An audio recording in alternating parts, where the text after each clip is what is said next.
What if I told you that some of Hollywood's brightest legends were once written off, discarded, disgraced, and deemed unrecoverable? That behind the triumphant smiles and glittering comebacks, there were years of silence, shame, and scars no camera dared to frame? This isn't just about stars who hit a rough patch. This is about collapse, addiction, arrests, public disgrace, financial ruin, and then somehow a return. A resurrection so unlikely it defied the very system that tried to bury them. Take Robert Downey Jr., whose talent was nearly obliterated by drugs and jail time, only to rise as the face of a cinematic empire. Or Drew Barrymore, Hollywood sweetheart turned wild child, who spiraled before most had finished high school and then built her own empire on candor and grit. What about Winona Ryder, who fell from fashion icon to tabloid disgrace, only to return as a new generation's gothic queen? These are not just comeback stories. These are reinventions born from fire. Some clawed back with one last role. Others disappeared only to return decades later with a power Hollywood could no longer ignore. But here's the real question.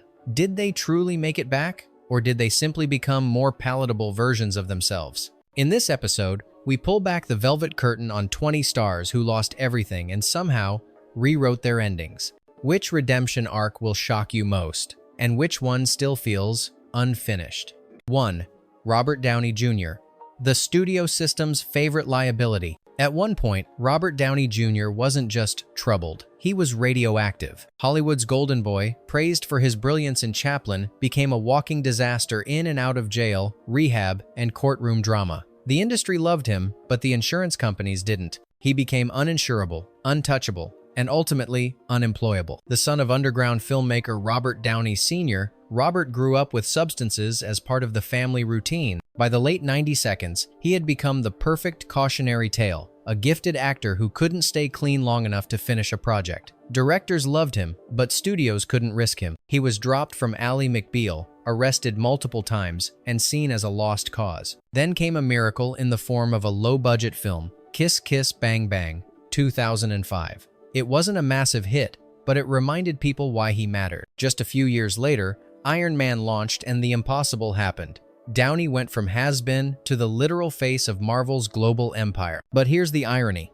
His rise wasn't because Hollywood forgave him, it was because he made Hollywood need him again. Would the comeback have ever happened if Marvel had passed on him too? 2. Drew Barrymore, the wild child who rewrote her script. She smoked her first cigarette at 9, drank alcohol by 10. By 13, Drew Barrymore was in rehab. By 15, she was legally emancipated from her mother. Born into one of Hollywood's most storied families, Drew was supposed to be a natural-born star. Instead, she became a national scandal, the youngest fallen star of the tabloid era. After the sugary success of E.T., Drew couldn't handle the fame, or rather the adults around her couldn't handle parenting a starlet. Her descent was brutal, public, and borderline mythic. Photos of her partying at Studio 54, exposed at the age of 11, became cautionary symbols of child stardom gone wrong. And yet, she didn't vanish. Drew clawed her way back, not with Oscar performances, but with authenticity. She started with quirky indie roles, The Wedding Singer, Never Been Kissed,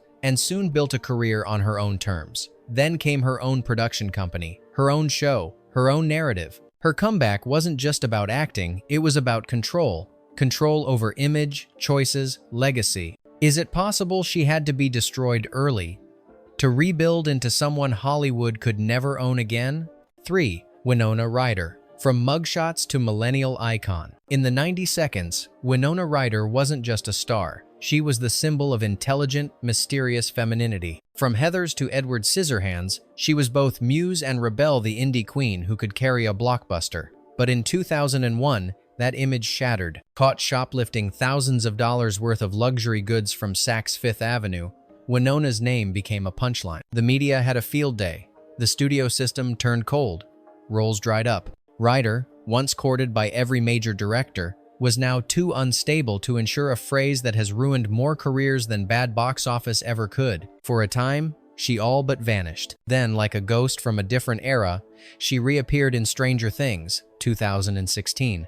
Not as the quirky love interest, but as a mother unhinged, determined, grieving. It was a role that required fragility, fury, and deep emotional history, all things Ryder now carried for real. Audiences didn't just forgive her, they missed her. The comeback didn't erase the scandal, it recontextualized it. Did Winona ever really fall? Or was she simply too complex for the roles Hollywood was offering at the time? 4. Mickey Rourke, the face that fought back. He once rivaled De Niro and Pacino in sheer on-screen intensity. Mickey Rourke in the 80 Seconds was magnetic, unpredictable, sensual, volatile. But Hollywood didn't know what to do with a man who couldn't be controlled. By the early 90 Seconds, his acting career had flatlined, so he went back to boxing literally. He shattered his cheekbones, his nose, and his chances. By the time he returned to film, he was nearly unrecognizable, not just physically, but spiritually. His reputation? Difficult, dangerous, washed up. Directors avoided him. Studios ignored him. What do you do with a man who once turned down Pulp Fiction, then insulted every producer in town? Then came The Wrestler, 2008. Darren Aronofsky gave him a role no one else would dare touch, and Rourke bled into it. The performance wasn't a comeback, it was a confession. He didn't become the leading man again. He became something more. A cautionary tale who found grace in honesty. Can a broken face still tell the truest story? When the soul behind it finally stops fighting? 5. John Travolta, the star Hollywood forgot then needed. John Travolta was a phenomenon first with Saturday Night Fever, then Grease, then Urban Cowboy. He was charming, bankable, and everywhere. But the 80 Seconds weren't kind. With a string of flops and miscalculations, perfect, two of a kind, Travolta became an icon out of sync with the time. By 1993, he was a relic too famous to be fresh, too dated to be in demand. Then Quentin Tarantino called. Pulp Fiction wasn't just a film, it was a reset button. Travolta's role as Vincent Vega wasn't flattering, it was odd, tragic, and self-aware. But it worked. He went from has-been to Oscar nominee, from forgotten to fascinating. His comeback, though, was always at war with his image. He played villains, mobsters, fallen men. Hollywood brought him back, but never quite let him back in. Did Tarantino save him? Or rebrand him into something darker Hollywood could finally digest? 6. Jane Fonda, from traitor to truth, teller. Few stars have been more publicly vilified than Jane Fonda. During the Vietnam War, her activism, especially the infamous photo of her sitting on a North Vietnamese anti-aircraft gun, branded her a traitor in the eyes of millions. For years, she was haunted by the nickname Hanoi Jane. Protesters picketed her films. Veterans boycotted her appearances. Her career should have ended. But Jane Fonda didn't vanish. She paused, reflected, reinvented. In the 80 Seconds, she came back through a different route: fitness. Her workout tapes weren't just bestsellers. They made her a household name to a generation who never saw Clute or Coming Home. Then she re-emerged as a fierce, older actress, unafraid of politics or aging. Her later work in The Newsroom, Grace and Frankie, and climate activism restored her not as a forgiven figure, but as one who refused to disappear. Her comeback wasn't about Hollywood welcoming her back.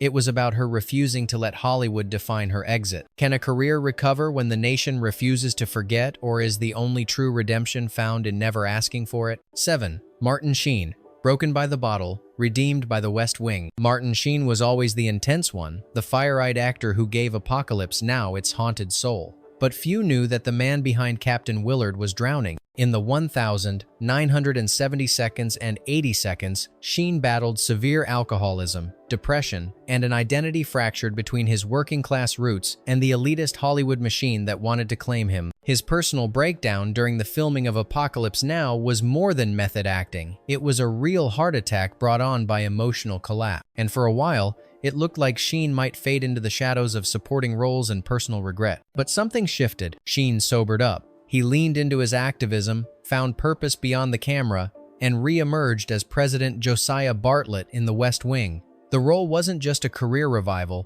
it was an embodiment of the man Sheen had fought to become: measured, principled, fallible, and inspiring. Was the White House his greatest role, or just the first time Hollywood let him play the man he'd become? 8. Demi Moore. From public collapse to private control. She was once the highest-paid actress in Hollywood, a sex symbol, a box office queen, and the face of 90 Seconds power femininity. But Demi Moore's rise came with a backlash.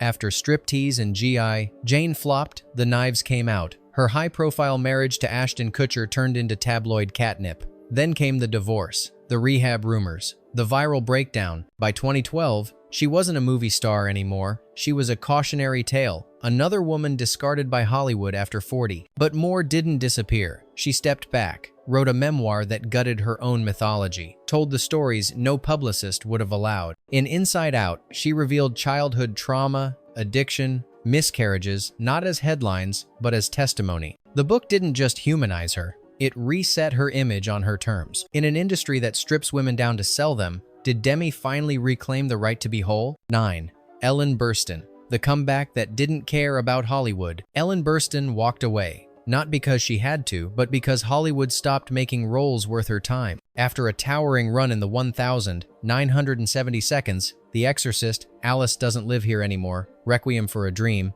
she didn't chase television or rom-coms. She taught, she read, she worked in theater. And for years, the industry simply forgot. But Ellen wasn't waiting. When she returned, she did it on her own terms. Her role in Requiem for a Dream wasn't just a comeback, it was a seismic event, a performance so raw, it made audiences forget she'd ever left. And when she didn't win the Oscar, the collective outrage said more about Hollywood than it did about her. She went on to choose strange, brilliant roles: ghosts, matriarchs, mystics. She didn't try to recapture youth. She leaned into age, into power that didn't beg for a spotlight. What if Ellen Burstyn never made a comeback? Because she never truly left anything behind. 10. Michael Keaton, the vanishing act that made him timeless. For years, he was the Batman. Then he wasn't. After stepping away from the cape in the early 90 seconds, Michael Keaton slipped out of the blockbuster conversation, not in disgrace, but in silence. While contemporaries chased franchises, Keaton drifted into obscurity, indie roles, and long absences from the screen. Hollywood didn't cancel him, it just forgot. For a while, he seemed like a relic, the quirky, fast-talking oddball of the VHS era. Then came Birdman, 2014, a meta comeback about a man desperate for relevance. Keaton played it with venom, vulnerability, and the kind of lived-in sadness that only a man who'd been discarded could summon. He didn't just return, he redefined what returning looked like. Since then, he's moved between awards, contenders, superhero revivals, and prestige TV with quiet precision, a man no longer chasing youth or box office, but choosing meaning. Did Michael Keaton vanish? Or was he just waiting for the world to catch up to what he really was? 11. Richard Harris, the party animal who found his final voice. Richard Harris was known for two things: Shakespearean power and absolute chaos. He drank like a sailor, brawled like a street fighter, and burned every bridge he crossed, often with poetic flair. By the 80 seconds, his career was a wasteland of forgotten films and drunken regrets. He was brilliant, but too brilliant to manage. Too much for the studios, too much for himself. Then came a strange, final act. In 2001, Harris was cast as Albus Dumbledore in Harry Potter and the Sorcerer's Stone. The role, gentle, wise, commanding, was everything Harris once mocked, and yet it fit. It felt earned. His gravelly voice, his weathered face, his barely contained fire, all added gravity to a role millions of children would come to revere. He died just after finishing the second film. But in that brief return, he reintroduced himself, not as the Hellraiser, but the Mythmaker. Did Richard Harris change, or did we finally let him play the man he'd been all along? 12. Marlon Brando, the exile who became a godfather. By the late 1960 seconds, Marlon Brando was box office poison, bloated, difficult, erratic. His legendary intensity had curdled into self-parody. Directors feared him. Studios avoided him. He had gone from Hollywood's golden boy to its greatest cautionary tale. Then, in 1972, Francis Ford Coppola made a desperate, career-risking bet, casting Brando as Don Vito Corleone in The Godfather. The studio said no. He forced them. The result? A performance so iconic it erased a decade of self-destruction. Brando didn't just return, he reclaimed the medium, but his comeback was complicated. He refused the Oscar, mocked the industry, spent the rest of his life walking a tightrope between genius and provocation. Even as he aged into myth, he never gave Hollywood what it wanted: gratitude. Was Brando's return a victory, or the final proof that Hollywood only loves the difficult once they become impossible to ignore? 13. Elizabeth Taylor, the star who refused to die on cue. Elizabeth Taylor's life was a carousel of beauty, scandal, and survival. By the time she was 30, she had survived nearly fatal illnesses, a studio system that treated her like property, and multiple tabloid-consuming marriages. But it was her affair with Richard Burton and the public condemnation that followed that nearly shattered her legacy. In 1963, Cleopatra almost destroyed 20th Century Fox, and Taylor with it. Over budget, overhyped, and morally judged, she became more of a headline than an actress. Many thought she'd fade out as a glamorous cautionary tale. She didn't. Instead, Taylor leaned in. She became the first female actor to negotiate million-dollar salaries. She turned the public's obsession with her personal life into cinematic power. Later, she defied expectations again, this time as an activist. Her advocacy for AIDS awareness in the 80 seconds, when most stars were silent, shifted public discourse and cemented her as something bigger than Hollywood. Her comeback wasn't one role. It was a repurposing of fame from spectacle to legacy. Did Elizabeth Taylor survive Hollywood? Or learn to weaponize the very thing that tried to destroy her? 14. Martin Lawrence. From collapse to comedy's quiet return. He was the face of 90 Seconds black comedy. From Martin to Bad Boys, Martin Lawrence was unstoppable.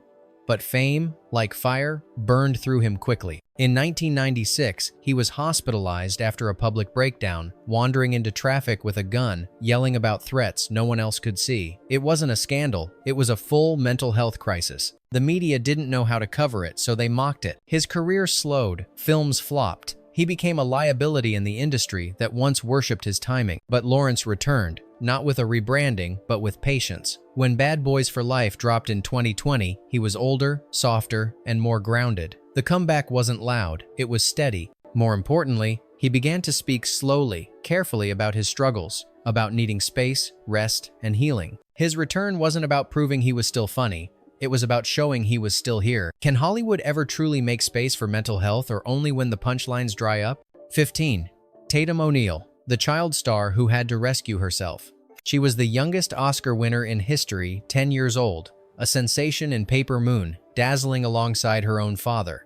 But Tatum O'Neal's childhood was anything but cinematic. Her father, Ryan O'Neal, was volatile. Her home, chaotic. By her teens, she was addicted to heroin. By adulthood, she was better known for rehab stints and family feuds than for acting. Hollywood discarded her early. She was too damaged, too unpredictable, too uncomfortable to fit the mold. But Tatum fought for her story, literally. In her memoir, A Paper Life, she laid bare the abuse, neglect, and survival mechanisms that shaped her. She didn't ask for sympathy. She demanded context. Slowly, she returned to the screen not as a starlet, but as a survivor. She took roles in indie films and television, allowing her past to inform her performances rather than haunt them. Her comeback wasn't triumphant, it was tender, earned, quiet. What happens when your greatest role is one you have to write yourself just to stay alive? 16. Judy Holliday, branded a communist, saved by her wit. Judy Holliday wasn't supposed to be dangerous. She was the dumb blonde who secretly outwitted everyone on screen and off.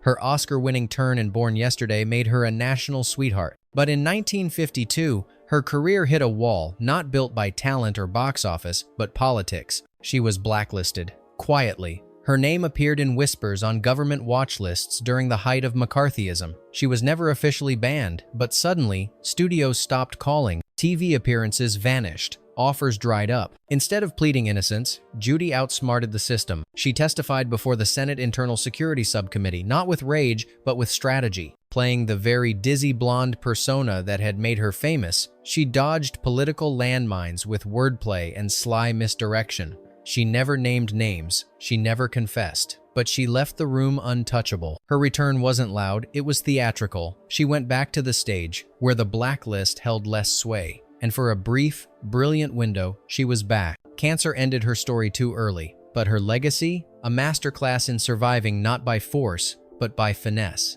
Can wit be a weapon even in a war where silence was often deadly? 17. Robert Mitchum. The bad boy Hollywood couldn't cancel. Robert Mitchum had it all: the sleepy eyes, the gravel voice, the dangerous aura. He was the quintessential noir antihero. But in 1948, he was arrested for marijuana possession, photographed behind bars, and declared a moral disgrace by the press. In that era, a drug arrest was a career death sentence. For most actors, it would have been. But Mitchum? He leaned into it. Instead of hiding from the scandal, he used it. His studio spun the arrest into marketing gold. The outlaw returns. Mitchum refused to apologize. He became the original bad boy, untamed, unapologetic, and, somehow, even more bankable. His roles grew darker, sharper. From Night of the Hunter to Cape Fear, he embodied menace with intelligence, charm with contempt. He didn't just survive the scandal, he absorbed it, wore it like armor. Did Mitchum beat the system, or teach Hollywood how to profit from rebellion?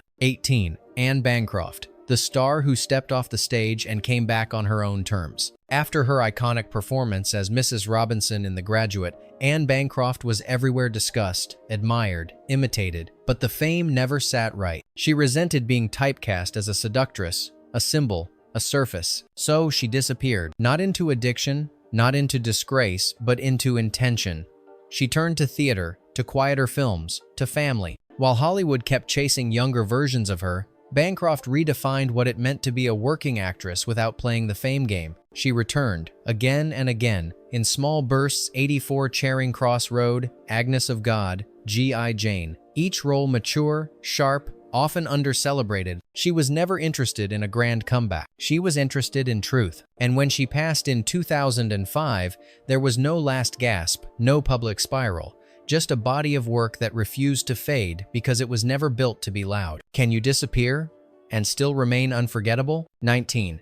Mickey Rooney, bankruptcy, scandal, and 9 decades of refusal. Mickey Rooney was once the most famous actor in America, a child prodigy who dominated box office charts through the 1,930 seconds and 40 seconds. He seemed unstoppable, but fame at that altitude comes with a cost, and Rooney paid it in full. By the 1,960 seconds, he was bankrupt. By the 70 seconds, he was seen as a relic. He married 8 times, lost millions, and struggled with allegations of abuse and addiction within his inner circle. The system that once worshipped him had long since moved on. But Rooney never stopped working. He took bit parts, voice roles, Broadway revivals, cameos that other stars would have found humiliating, but for him, were fuel. He had to keep moving, had to prove that he was more than the industry's forgotten child. His comeback wasn't about reclaiming fame.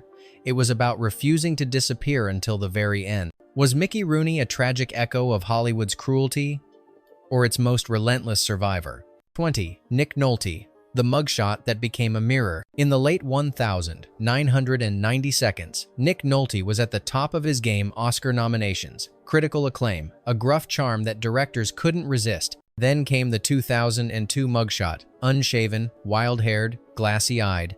It went viral before viral was a thing. Nolte became a meme, the punchline to every washed-up joke in Hollywood. Substance abuse, DUIs, rumors of erratic behavior. He vanished from the A-list almost overnight. But here's the twist. Nolte never denied it. He owned it, cleaned up, sobered, returned, not as a matinee idol, but as something closer to himself: weathered, flawed, but potent. Roles in Warrior, The Mandalorian, and a haunting turn in Affliction proved that he wasn't done. He'd simply evolved. His face, once a symbol of collapse, became his greatest asset. Can the same image that ruins a career become the very thing that saves it? Bonus fact: Peg Entwistle, the comeback that never happened. Or did it? Her name is barely remembered, but her story is immortalized in tragedy, in myth, and in 9 white letters on a hill. In 1932, Peg Entwistle, a struggling stage actress, climbed to the top of the H in the Hollywoodland sign and jumped. She was 24. Her body was found the next morning. In her purse, a rejection letter from a studio. The city called it the first Hollywood suicide. The press called her the Hollywood sign girl. And the studios? They said nothing. Her career, like so many others, was over before it began. But here's where the story twists. A day after her death, a letter arrived at her home. It was from RKO Pictures, offering her a lead role as a woman driven to suicide. Too late, or maybe not. Peg Entwistle became a symbol of dreams crushed, of ambition devoured, of an industry that forgets it's fragile. But decades later, her legacy refuses to vanish. She's been portrayed in film, referenced in American Horror Story, and honored in memorials. Her ghost, they say, still walks near the sign. She never had a comeback, but she became a legend. Can a soul denied its second act still haunt the spotlight it was once promised? Hollywood rarely forgives, and when it does, the cost is silence, transformation, or survival against impossible odds. These comebacks weren't granted, they were taken, one role at a time, one confession, one reinvention. But not all returns are celebrated. Some stay buried. Others are rewritten until we forget how much pain stood behind the curtain. So now we ask you, which of these redemptions felt earned and which still feel incomplete? Which star's fall hit hardest and whose rise still feels like a quiet rebellion? Leave your thoughts in the comments, subscribe for more forgotten truths, and share this with anyone who believes Hollywood only tells half the story. Because behind the velvet curtain, the real fight is survival.